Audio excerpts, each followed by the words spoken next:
The old ship shook as another blast hit its damaged hull. Ambassador Kixmore pressed his long fingers against the metal wall to keep from falling. Sparks flew from broken control panels around him. The smell of burning circuits filled the air. "How much time do we have?" he asked his aide. "Maybe 10 minutes before they break through our shields," came the reply. "The Devourers are getting closer." Kixmore looked at the communication device in his hands. For 300 years, his people had ruled this part of space. The Velthari Empire had the best weapons and the fastest ships. They had never asked anyone for help, not once. But now everything was different. The Devourers had come from beyond the edge of known space 6 months ago. They were not like other enemies. They did not want territory or resources. They wanted to eat everything alive. Entire planets had gone silent. Billions of his people were dead. "Send the message," Kixmore said.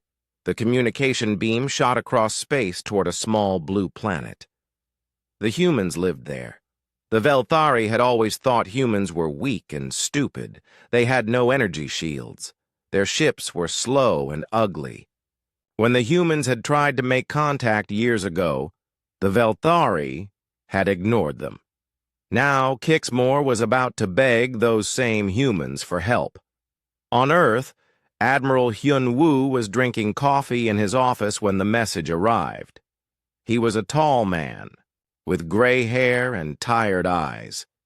He had spent 30 years protecting Earth from threats that never came. Most days were boring meetings and paperwork. The communication officer ran into his office without knocking. "Sir, you need to see this right away." The hologram that appeared showed a creature that looked somewhat like a tall, thin human. But its skin was silver, and its eyes were completely black. Kixmore's voice came through the speakers. "People of Earth, I am Ambassador Kixmore of the Velthari Empire. We have never spoken before because we thought we did not need you. We were wrong. A terrible enemy called the Devourers is destroying our worlds. They eat everything alive and cannot be stopped. We have lost half our empire in 6 months. Please help us. We will give you anything you want." Hyun-woo sat down, his coffee cup. He had dreamed of this moment for years. First contact with aliens, but not like this. "Get me the Terran Council," he said. "Emergency meeting, now." 2 hours later, Hyun-woo sat in a room with 12 other people. They were the leaders of Earth's government. On the big screen, they could see pictures of dead Velthari worlds, empty cities, ships floating in space with no one alive inside. "The Velthari have the most advanced military in this part of space," said Counselor Martinez. "If they cannot stop these Devourers, what makes them think we can?" "Maybe that is exactly why we can help," Hyun-woo said. "They fight with energy weapons and computers. We still use bullets and explosives. Sometimes old ways work better than new ways." "We should send the first fleet," said Counselor Park. "Our best ships and our best crews." Hyun-woo shook his head. "I think we should send the 7th Fleet." The room went quiet. Everyone knew about the 7th Fleet. They called it the Rust Bucket Brigade. Old ships with older crews. Most of the officers had been demoted or were waiting to retire. The ships were converted cargo haulers and mining vessels. Nothing fancy or new. "Are you crazy?" asked Counselor Chen. "The 7th Fleet is where we put people who cannot do their jobs properly." "Maybe," Hyun-woo said. "But think about this. The Devourers have learned to beat the Velthari by adapting to their tactics. They expect energy weapons and shield walls and computer-controlled attacks. They do not expect what the 7th Fleet does best." "Which is what?" asked Martinez. "Making things work when they should not work. Fighting dirty. using whatever they can find to win. In space, far from Earth, Captain Ji-hoon stood on the bridge of his ship. The Soul's Pride was 25 years old.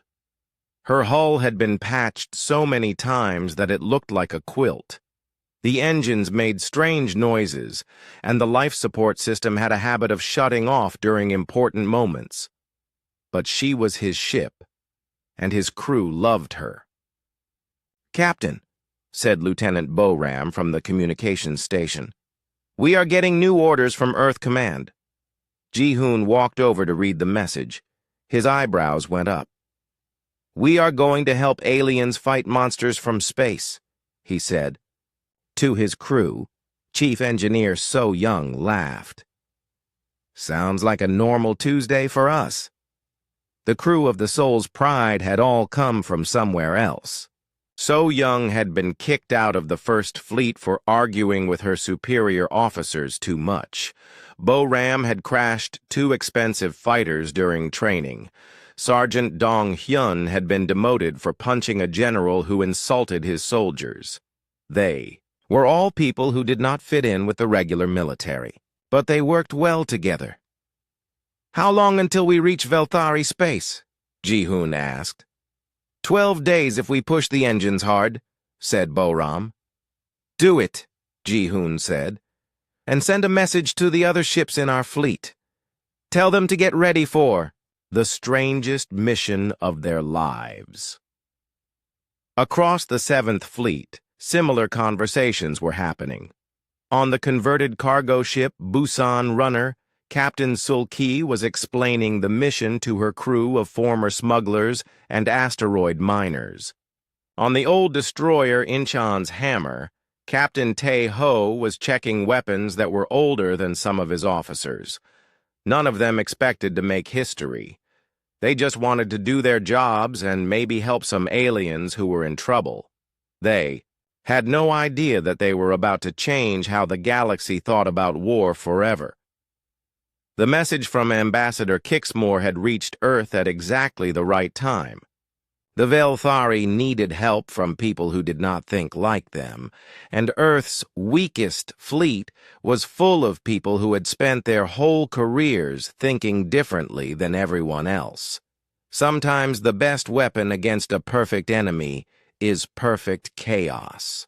The 7th Fleet arrived in Velthari space 12 days later. Captain Ji-hoon stood on his bridge looking at the view screen. What he saw made his stomach feel sick. 3 dead planets floated in the darkness.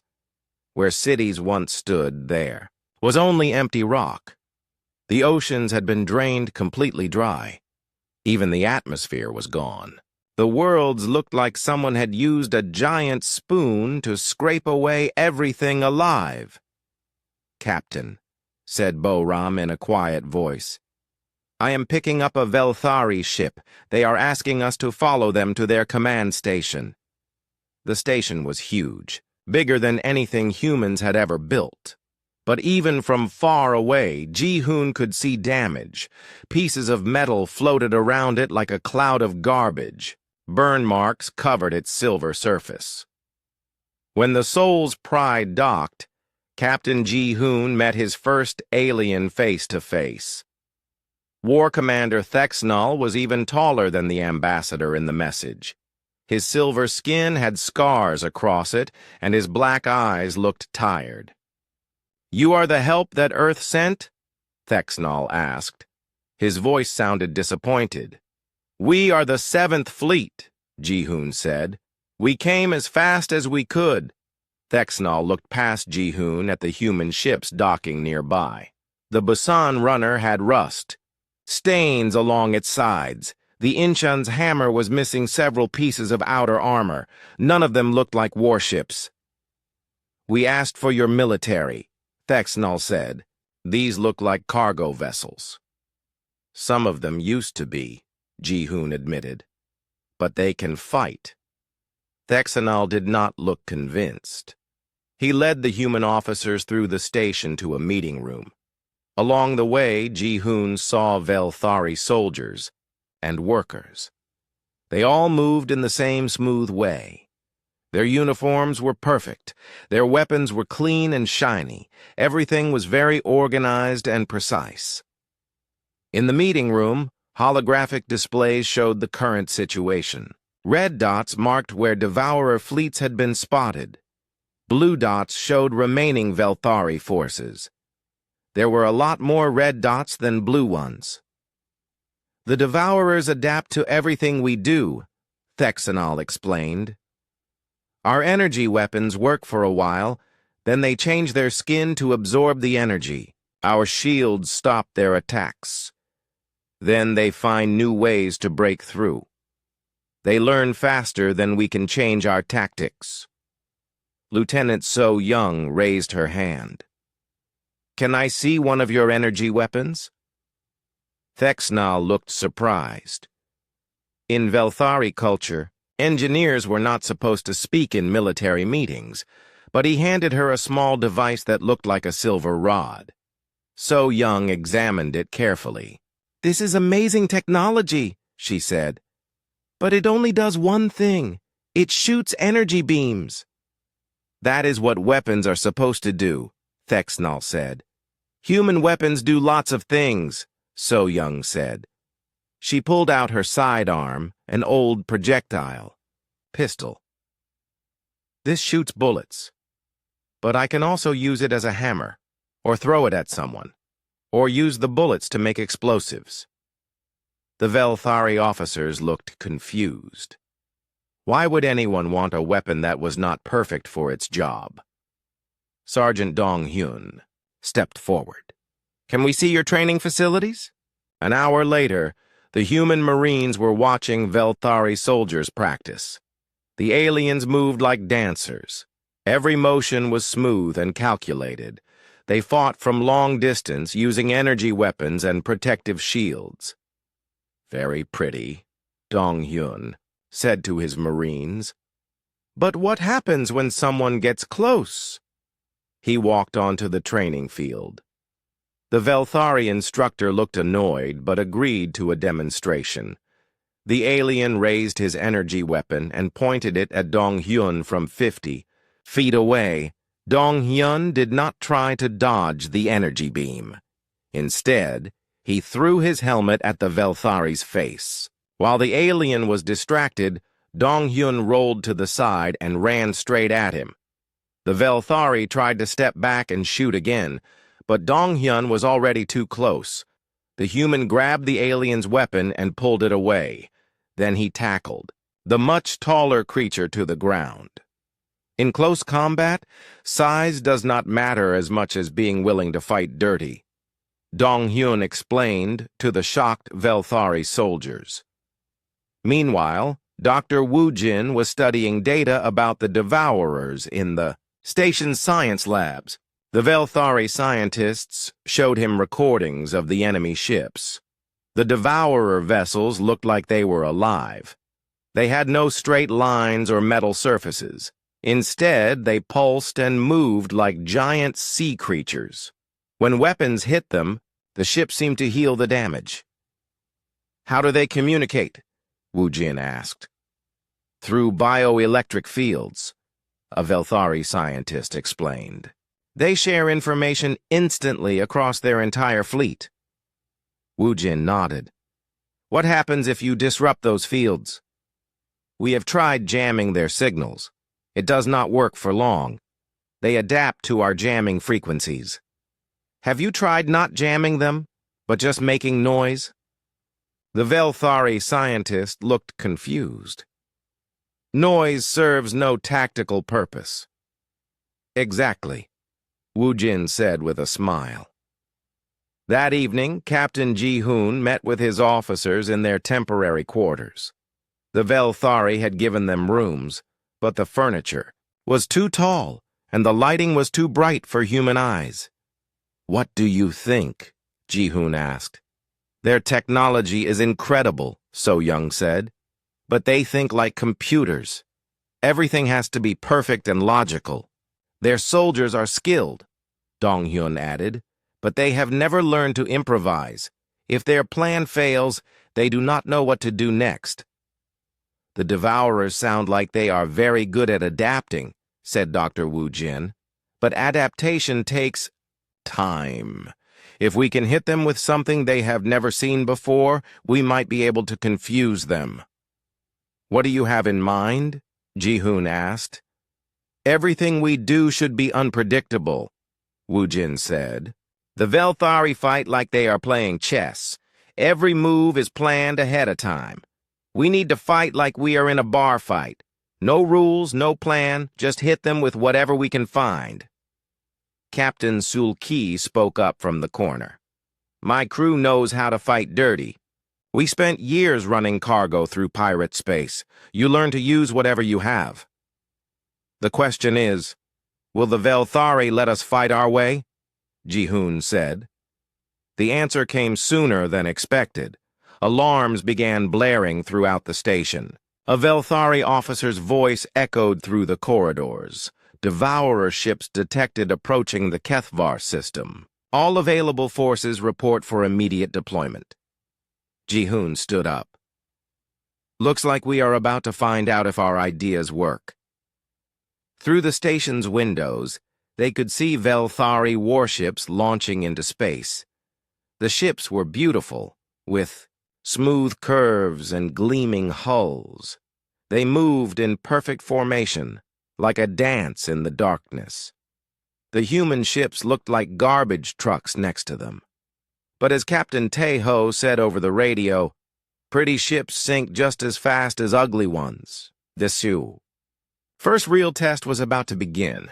The HFY system had been home to 8 billion Velthari people just 1 week ago.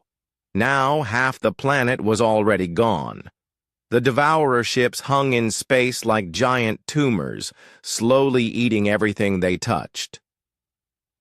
Captain Ji-hoon watched the enemy vessels through his ship's sensors. They were even more disturbing in person than in the recordings. The largest ship was 3 miles long and shaped like a twisted spine. Smaller vessels swarmed around it like angry insects. They are not using metal or energy, So-young reported, from her engineering station. The hulls appear to be some kind of living tissue, dense bone covered with muscle and skin. How do you kill something like that? Bo-ram asked. Same way you kill anything else, Sergeant Dong-hyun said over the comm. You hurt it until it stops moving. The Velthari fleet formed up in perfect battle lines. Their silver ships gleamed in the light of HFY's sun. War Commander Thexnal's voice came through the communication channel. Human vessels, maintain position behind our main battle line. We will handle the primary assault. Captain Ji-hoon watched as the Velthari ships opened fire. Beams of pure energy lanced out across space, hitting the Devourer vessels. For a moment, it looked like the attack was working. Sections of bioship hull burned and split open. But then the wounds started closing. The Devourer ships were healing themselves in real time. Worse, their skin was changing color, becoming darker and more reflective. They are adapting to the energy weapons, Dr. Wu Jin observed. Each shot is less effective than the last. The Velthari increased their fire rate, but it was no use. Within 10 minutes, their energy beams were bouncing harmlessly off the Devourer hulls. Then the bioships began their own attack. The weapons they used were unlike anything in the human or Velthari experience. Instead of energy beams or missiles, they fired streams of acid that ate through shields and armor. Other ships launched swarms of living projectiles that burrowed into enemy hulls like parasites. 2 Velthari destroyers exploded in the first minute. A third ship went dark as bioparasites took over its systems. Human fleet, we need immediate assistance. Thexnal's voice had lost its calm confidence. All ships, this is Seoul's pride, Ji-hoon broadcast to his fleet. Time to show them how humans fight. Seol-ki, take your cargo runners and ram anything that looks important. Tae-ho, use every missile you have but aim for different spots each time. Everyone else, make as much noise as possible. The human ships broke formation and charged straight at the Devourer fleet. To the Velthari, it looked like suicide. The human vessels were smaller and slower than their own ships, but Captain Sulki had spent 15 years smuggling cargo through dangerous space. She knew how to make an old freighter do impossible things. The Busan runner dove toward the largest. Bioship, engines at full power. So young, I need everything the engines can give me, she called to her chief engineer. I can give you 110% for maybe 5 minutes before we blow up, So Young replied. That should be enough. The Busan runner hit the bioship at ramming speed, but instead of trying to punch through the hull, Sulki had ordered her crew to pack the ship's cargo bay with mining explosives. The blast tore a massive hole in the creature's side. The bioship tried to heal the wound, but Captain Tae-ho was already there with the Inchin's hammer. His ship fired old-fashioned kinetic missiles into the open wound. The bioship's healing ability could not keep up with metal projectiles that exploded inside its body. "It is working!" Boram shouted from her station. "The creature cannot adapt to physical damage as quickly as energy damage." But the Devourers were learning. The other bioships began changing their tactics, trying to stay away from the human vessels. They had never faced enemies who were willing to ram them or use suicide attacks. That was when Dr. Wu Jin put his plan into action. "All ships, start broadcasting on every frequency you have," he ordered. Music, random noise, old radio shows, anything loud and chaotic. The human fleet began filling space with electronic noise. They played rock music at full volume. They broadcast sports commentary and news reports. Chief Petty Officer Yunji even transmitted her grandmother's recipe for kimchi. The effect on the Devourers was immediate and dramatic. The bioships began moving erratically, bumping into each other.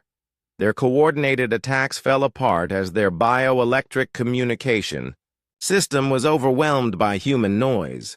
"Their hive mind is getting confused," Wu Jin explained.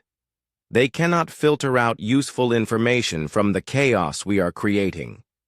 Sergeant Dong Hyun saw his chance. "Soul's Pride, bring us alongside that medium-sized bioship. My Marines are going aboard." "Are you insane?" Thexnol's voice cut through the comm channel. "You cannot board a living enemy vessel." "Watch us," Dong Hyun replied. The Soul's Pride maneuvered close to a bioship that was drifting in confusion. Dong Hyun and 12 Marines used cutting torches to burn through the creature's hide. The inside of the ship was like being inside a giant stomach, with walls that pulsed and moved, but the Marines had trained for boarding actions in zero gravity. They moved through the bioship's corridors with flamethrowers and explosives, destroying everything that looked important.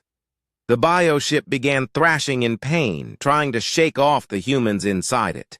But Dong Hyun's team had already reached what looked like a brain chamber. They planted their remaining explosives and evacuated. The bioship died with a sound like a whale screaming. The battle turned into organized chaos. The human ships darted between the larger Velthari vessels, hitting the bioships with ramming attacks and boarding parties. The Devourers tried to adapt, but every time they figured out one human tactic, the humans switched to something completely different. Captain Boram took her converted mining ship and used its industrial lasers not as weapons, but as cutting tools to slice pieces off bioship hulls. Captain Minho used his vessel's magnetic cargo cranes to grab chunks of destroyed bioships and throw them at other enemy vessels. The Velthari fleet, inspired by the human example, began improvising their own tactics. Some ships rammed damaged bioships instead of trying to maintain formation. Others used their tractor beams to swing asteroids like clubs. After 3 hours of fighting, the surviving Devourer ships retreated. They left behind the corpses of 6 bioships and millions of smaller creatures. But the cost had been high. Half the Velthari fleet was destroyed or heavily damaged. The human fleet had lost 2 ships completely, and several others were barely holding together. But they had proven something important. The Devourers could be beaten. "How did you know that would work?" Thexnal asked Ji-hoon after the battle. "We did not know," Ji-hoon admitted. "But when you are fighting for your life, you try everything you can think of. The Devourers adapt to patterns and logic, so we gave them chaos instead." Thexnal looked at the tactical display showing the battle. The human ships had moved in no recognizable pattern. They had used weapons and tactics that made no logical sense. And somehow, it had worked. "We need to learn your methods," he said finally. "Good," Ji-hoon replied, "because this was just the beginning. The real fight is coming." Word of the victory at Keth Var spread across the galaxy faster than light-speed communications could carry it. In the 3 days following the battle, 17 different alien species sent messages to the Velthari command station. Some wanted to know more about human tactics. Others offered to join the fight against the Devourers.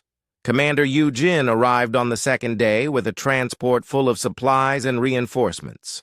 She was a small woman with sharp eyes and a reputation for training soldiers that other instructors had given up on. War Commander Thexnal met her at the docking bay. "Your people fight like madmen," he told her without any greeting. "Thank you," Yu-jin replied, not understanding that he had meant it as an insult. She set up training areas throughout the station where human Marines worked alongside Velthari soldiers. The aliens struggled with concepts that seemed simple to humans. When Sergeant Dong-hyun told them to improvise, they asked for detailed instructions on how to improvise. "Fighting is not like following a recipe," Yu-jin explained to a group of confused Velthari officers. "Sometimes you have to make decisions without knowing if they are right." Sub-Commander Nelthas was different from the other Velthari. He had scars on his arms from fighting Devourers in close combat, something most of his people thought was impossible. He watched the human training exercises with interest instead of horror. "Show me this acceptable losses concept," he asked Yu-jin. "Sometimes you have to sacrifice one thing to save something more important," she explained. "If losing one ship means saving 10 ships, you lose the one ship." Nelthas nodded slowly. "In our culture, we try to save everyone, but that means we sometimes lose everyone instead." While the joint training continued, the human fleet made repairs and prepared for the next battle.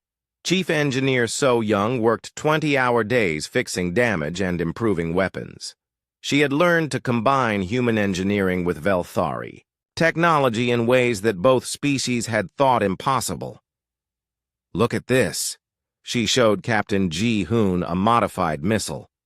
"I took our kinetic warheads and added Velthari energy cores. When it hits, it punches through like a bullet, then explodes like a bomb." Dr. Wu Jin spent his time studying captured bioship fragments. The pieces of Devourer hull were still alive, even separated from the main creature. Under a microscope, he could see them trying to reconnect with each other. "They are not just ships," he told the assembled officers. "They are more like individual cells in a giant organism. That is why disrupting their communications hurts them so much. It is like giving the creature a stroke." Lieutenant Hiram had a different background than most fleet officers. She had spent 10 years working asteroid mines in the outer system before joining the military. While others focused on weapons and tactics, she studied the local star charts.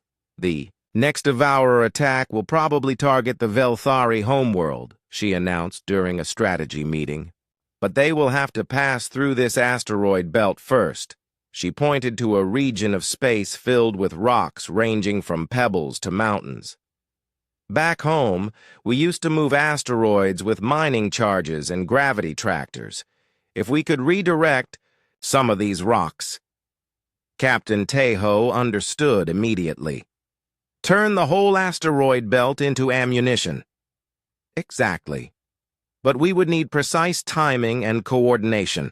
One mistake and we could hit our own ships. The plan required more resources than the 7th Fleet possessed. But now they had help. The Velthari provided calculation computers and navigation equipment. Other alien species contributed ships and crews. Captain Min Ho found himself commanding not just his navigation team, but also a group of spider-like aliens called the Klek, who were experts at mathematical calculations. The Klek had 8 arms each and could work multiple control panels simultaneously. This is the strangest crew I have ever worked with, he told his human officers. But they can calculate asteroid trajectories faster than our computers. While the fleet prepared, intelligence reports confirmed their fears. A massive devourer force was moving toward the Velthari homeworld. This was not a raiding fleet like the one at Kethvar. Hundreds of bioships, including several superorganisms the size of small moons. They are bringing everything they have. Thexnol reported grimly. Our homeworld has 15 billion people. If it falls, our species dies with it. Captain Ji-hoon looked at the tactical display showing the approaching enemy force. Even with their new tactics and alien allies, the odds were terrible. The Devourer fleet outnumbered the defenders 5-1. How long until they reach the asteroid belt? He asked. 18 hours, replied Boram. Then we need to move now. The combined fleet departed the command station in the largest formation humans had ever seen. Alongside the patched-together ships of the 7th Fleet flew sleek Velthari cruisers, crystalline vessels from the Helix Federation, and organic ships grown by the Verdant Collective. It should have been a moment of triumph, different species working together against a common enemy. But everyone knew they were probably flying to their deaths. Lieutenant High Rim coordinated the asteroid positioning from her modified mining ship. Using a combination of explosive charges and gravity tractors, her teams began moving mountain-sized rocks into carefully calculated orbits. The trick is not to hit them with one big asteroid, she explained to the alien crews helping her. We need to create a field of debris that breaks up their formation.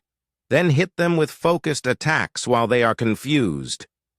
The work was dangerous and exhausting. Moving an asteroid even slightly required enormous amounts of energy and precise timing. One miscalculation could send a rock spinning into friendly forces instead of enemy ones. Captain Sun Young supervised the technical crews installing new communication jammers on every ship in the fleet. Based on Dr. Wu Jin's research, they had developed better ways to disrupt devourer bioelectric signals. Instead of just making noise, we are going to feed them false information, she explained. Make them think they are attacking in one direction when they are actually going in another. As the 18 hours counted down, Captain Ji-hoon found himself thinking about Earth. His home seemed very far away. Most of the people there did not even know this war was happening. They were going about their normal lives while he and his fleet prepared to fight monsters from beyond the stars. Captain, Boram called from her station. I am detecting the Devourer scout ships. They will be in weapons range in 3 hours. Signal the fleet, Ji-hoon ordered. All ships to battle. Stations. It is time to find out if crazy plans work twice. Through the viewports, he could see the asteroid field stretching out in all directions. Rocks the size of cities drifted in carefully planned patterns.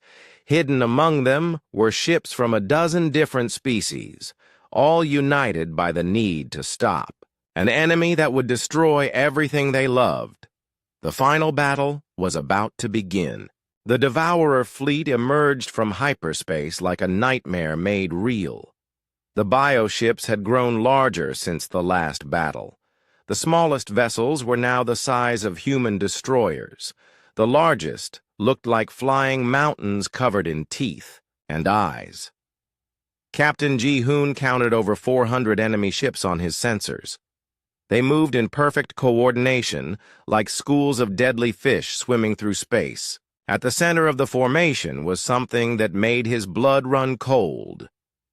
The Devourer Queen ship was 15 miles long and shaped like a massive spider. Smaller bioships clung to its hull like children. This was not just a warship. It was a mobile hive that could birth new Devourers faster than they could be killed. All ships maintain communication silence until I give the signal, Ji-hoon broadcast to the Allied fleet. Let them come to us. The Devourers moved cautiously through the asteroid field. They had learned from their defeat at Kethvar. Scout, ships darted ahead of the main force, checking for ambushes. When they found nothing, the main fleet began to advance. They had no way of knowing that Lieutenant Hyarim had spent 2 weeks turning the asteroids themselves into weapons. "Detonation in 30 seconds, she whispered into her communication device. Around the asteroid field, hidden charges began their countdown. The first explosions came from 6 different directions at once. Asteroids that had been floating peacefully suddenly shot toward the Devourer fleet like massive bullets. The bioships tried to dodge, but space rocks the size of buildings are difficult to avoid. 3 Devourer vessels were crushed immediately. Others suffered damage as smaller fragments peppered their hulls, but more importantly, the asteroid bombardment broke up their perfect formation. "Now!" Ji-hoon shouted. "All ships attack!" The Allied fleet burst from hiding places throughout the asteroid field. Human ships emerged from behind rocks, where they had been waiting in complete silence. Velthari cruisers activated their weapons as they dove toward confused bioships, but this time, the Devourers were ready for chaos. The Queen ship released, a pulse of bioelectric energy that cut through the communication jamming like a knife. Suddenly, the scattered Devourer ships were coordinating again. They began adapting to the asteroid attack by using their smaller vessels as shields. "They are learning too fast," Dr. Wu Jin reported from his science station. "We need something they have never seen before." Sergeant Dal Su had an idea that was crazy even by human standards. His boarding team had been preparing for this moment since the victory at Kethvar. Instead of targeting the smaller bioships, they were going after the Queen. "Soul's Pride, get us close to that monster," he radioed to Captain Ji-hoon. "My Marines are going inside. That ship is 15 miles long," Ji-hoon replied. "You will never be able to fight your way to anything important." "We are not going to fight our way anywhere," Dal Su said. "We are going to get lost on purpose." His plan was simple and insane.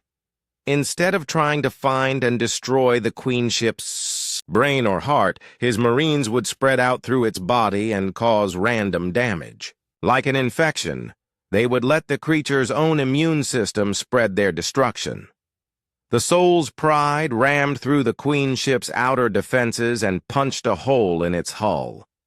Dal Su led 50 Marines into the belly of the beast. Inside, the bioship was like a living city. Corridors pulsed with flowing blood. Walls contracted and expanded like breathing lungs. "Split up into teams of 5, Dal Su ordered. "Plant explosives everywhere and then move to a different area. Do not try to find anything specific. Just break things. While the Marines spread chaos inside the Queen ship, the space battle raged outside. Captain Sulkai coordinated her cargo runners in hit-and-run attacks that confused the smaller bioships.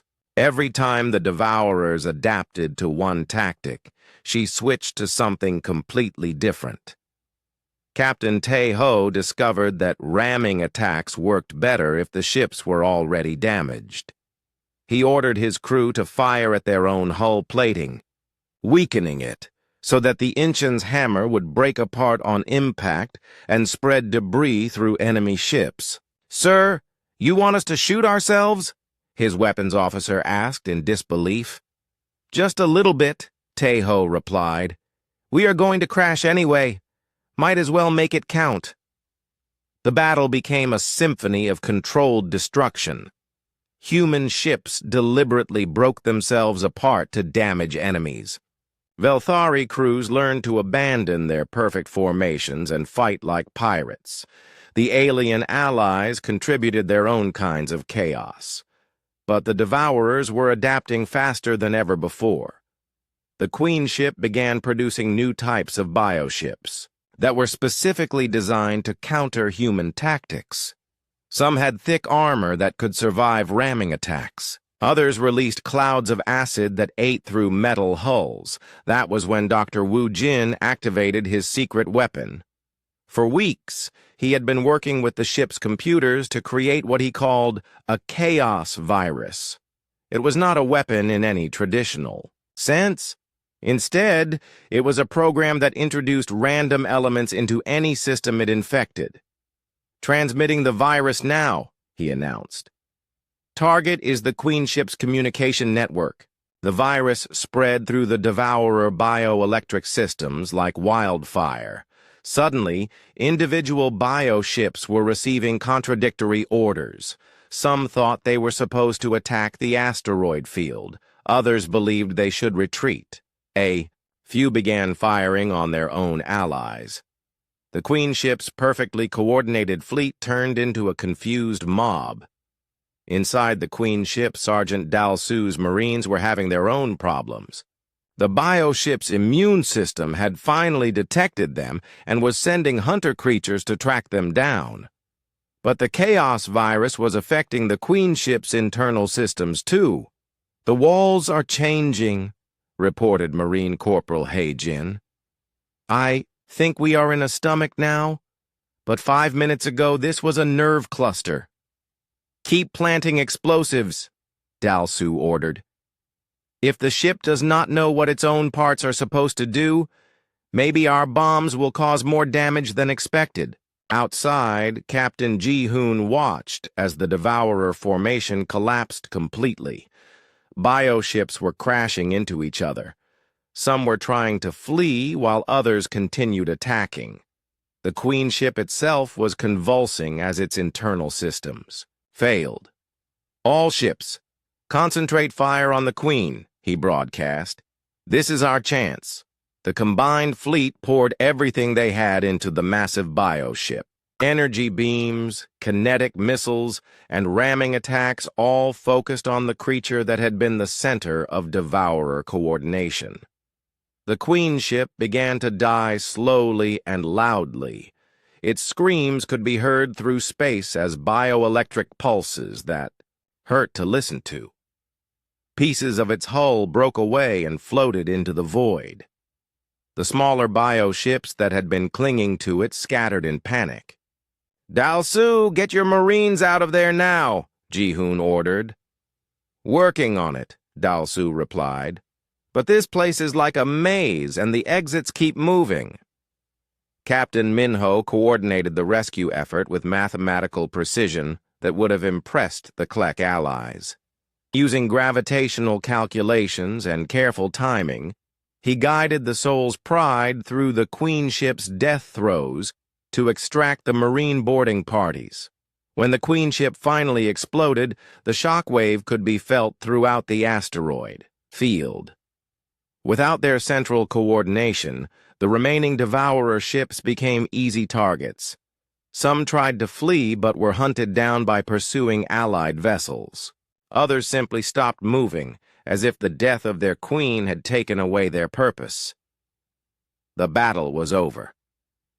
In the aftermath, as rescue crews searched for survivors and engineers counted the damage, War Commander Thexnall approached Captain Ji-hoon on the bridge of the Soul's Pride.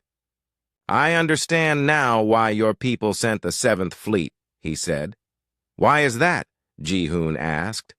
"Because you do not fight like any military force in the galaxy. You fight like survivors. When everything goes wrong, you find a way to make it work. Anyway," Captain Ji-hoon looked out at the debris field that had once been the most feared enemy in known space. His ships were damaged, his crews were exhausted, and half his fleet needed major repairs. But they had won. "The Devourers adapted to every logical strategy," he said, "so we gave them something that could not be adapted to. Pure human stubbornness." Ambassador Kixmore sent his final report to the Velthari High Council 3 days later. In it, he wrote, "The humans possess a quality that we had dismissed as primitive barbarism. When faced with impossible odds, they do not calculate the probability of success. They simply refuse to accept defeat. Perhaps this is why they sent their weakest fleet.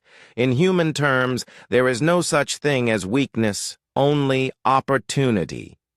The 7th Fleet returned to Earth as heroes, though they were still flying the same, patched-together ships they had left with. The Rust Bucket Brigade had saved the galaxy by proving that sometimes the best weapon against perfection is beautiful, chaotic, human imperfection. And across the galaxy, other species began to learn. A new kind of warfare. They called it the human way.